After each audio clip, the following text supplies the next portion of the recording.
ქართულმა ოცნებამ რუსული კანონები ამოქმედა. 5 არასამთავრობო ორგანიზაციას უკვე მოსთხოვეს ყველანაირი დოკუმენტაციის, მათ შორის ბენეფიციართა პერსონალური ცნობების რეჟიმისთვის გადაცემა. პროცესს ივანიშვილის პრემიერის მიერ დანიშნული რაჟდენ კუპრაშვილი უძღვება. ამ გზით ეგრეთ წოდებული ხელისუფლება ცდილობს ნებისმიერი მოქალაქის პირადი ინფორმაცია ჩაიგდოს ხელში უსამართლო კანონების სახელით.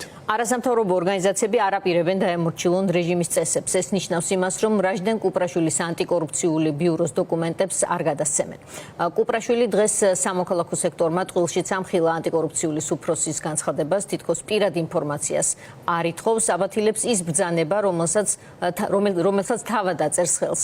დოკუმენტები არასამთავრობოებმა მედიას მიაწოდეს და ჩვენ ახლა ამას სიუჟეტშიც ვნახავთ.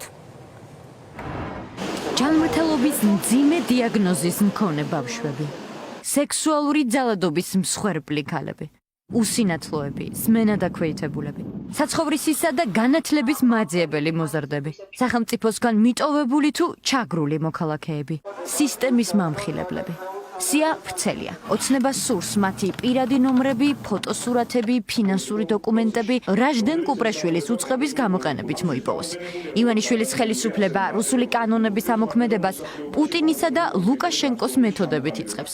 ანტიკორუფციულმა ბიურომ პირველ ეტაპზე 5 არასამთავრობო ორგანიზაცია ამოიღო სამიზნეში. რაჟდენ კუპრაშვილი მათგან სამართლებრივი საფუძვლების გარეშე ბენეფიციარების შესახებ პერსონალური ინფორმაციის გაცემას მოითხოვს.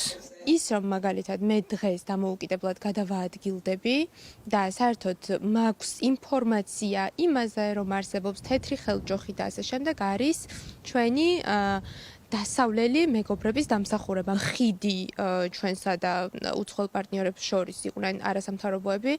ეს ანა სიხაშვილია, სტუდენტი. უსინათლო გოგოსთვის დამოუკიდებლად გადაადგილების, სწავლა და განათლების მიღება მხოლოდ პერსონალური მონდომებითა და ნებისყოფით არ ყოფილა შესაძლებელი.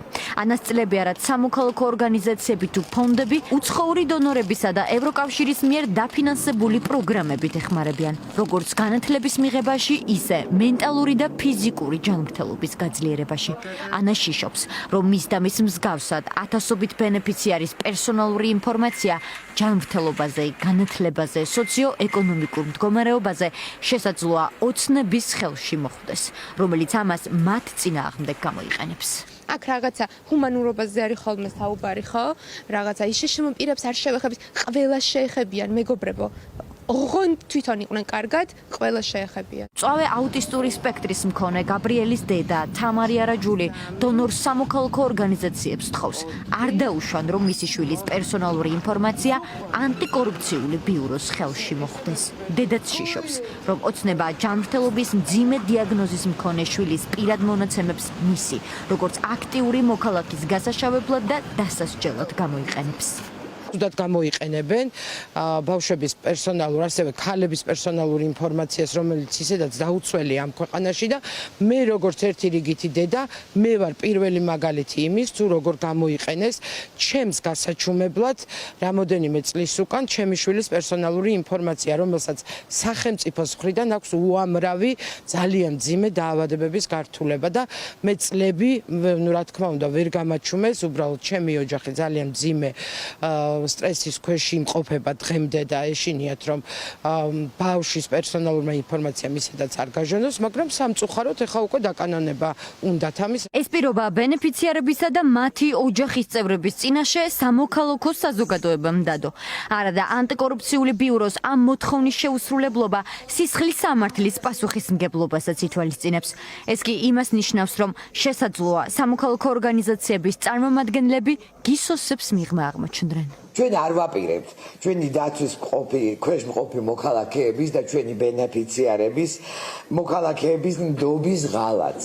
თუნდაც ამას ჩვენი დევნა და დაპატიმრება მოყვეს. ცხადია გავასაჩივრებთ და შევალთ სამართლებრივ დალაში, მაგრამ მე მინდა ყველა ქალმა და ყველა ბავშვმა, რომელსაც ოდესმე უსარგებლია, ყველას ვისაც დაურეკავთ საფარში კონსულტაციისთვის მიუღია რაიმე ტიპის დახმარება ჩვენგან, ზუსტად იცოდეს, რომ მათი ინფორმაცია არის დაცული, რომ გეტყვით დიდი ნაწილი ამ ინფორმაციის არის განადგურებული, იმიტომ რომ ჩვენ ველოდით და ეხლაც ველით რომ შეიძლება შემოვარდნენ ორგანიზაციებში და ყველაფერი წაიღონ. არასამთავრობო სექტორის წარმომადგენლები ირწმუნებიან, რომ მათი საქმიანობა და დახარჯული თითოეული თეთრი ისედაც გამჭვირვალეა. ოცნების მიზანი კი სინამდვილეში ამ ორგანიზაციების მიერ მხარდაჭერილი პირების პერსონალური ინფორმაციის უკანონოდ მოგროვება და მათივე ინტერესების საწინააღმდეგოდ გამოყენებაა. ჩვენი რესპონდენტების თქმით, ბიუროში ბენეფიციართა პერსონალური ინფორმაციის მოხვედრა ბენეფიციარების ჯანმრთელობასა და სიცოცხლესაც კი შეუქმნის საფრთხეს.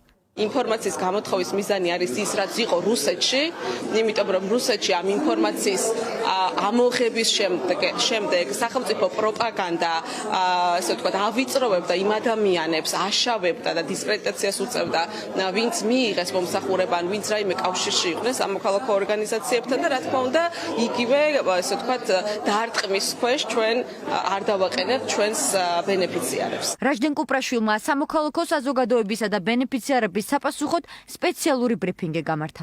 მან თქვა, რომ ორგანიზაციებიდან ბენეფიციართა პერსონალური ინფორმაციის მიწოდება არ მოუთხოვია. სამწუხაროა, რომ ამ კეთილ საქმეებს ამოფარებული ზოგიერთი მდიდარი NGO სექტორის წარმომადგენლები ცდილობს თავი აარიდოს გამჭვირვალობას და განახორციელოს არადეკლარირებული პოლიტიკური საქმიანობა. ბიუროს მიზანია კვლავაც გვამხილოთ აღნიშნული ორგანიზაციები თუ ფიზიკური პირები. ანტიკორუფციული ბიუროს ხელმძღვანელის ეს განცხადება წინააღმდეგობაში მოდის დოკუმენტთან, რომელიც სამოქალაქო ორგანიზაციებმა მედიებს გადასცეს. ხელშეკრულების შეთანხმების ფარგლებში განხორციელებული საქმიანობის შესახებ ინფორმაცია, საქმიანობის აღწერილობის, მიზნის, განხორციელების თარიღის, ადგილის, დროის, ბენეფიციარების, მონაწილე პირების, სახელი, გვარი, პირადი ნომერი, მიღწეული შედეგებისა და აქტივობის ამსახველი ვიდეო ფოტო მასალის მითითებით.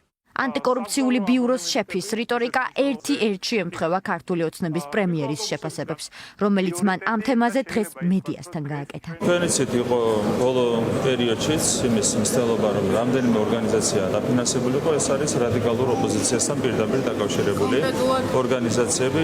სინამდვილეში ყველაფერი იყო ასე. ანტიკორუფციულმა სასამართლოს შუამდგომლობით მიმართა ინფორმაციის გამოთხოვაზე ბრძანება გამოეცა.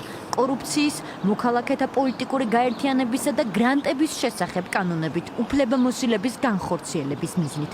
სასამართლო ასეც მოიქცა. რაჟდენის ბიურო ორგანიზაციებისგან ბოლო 17 თვის ინფორმაციას მოითხოვს. მოსამართლის ბრძანებაში მითითებული კანონების მიღებისა და ძალაში შესulis თარიღებს მოთხოვნილი ინფორმაციის პერიოდი არ ემთხვევა.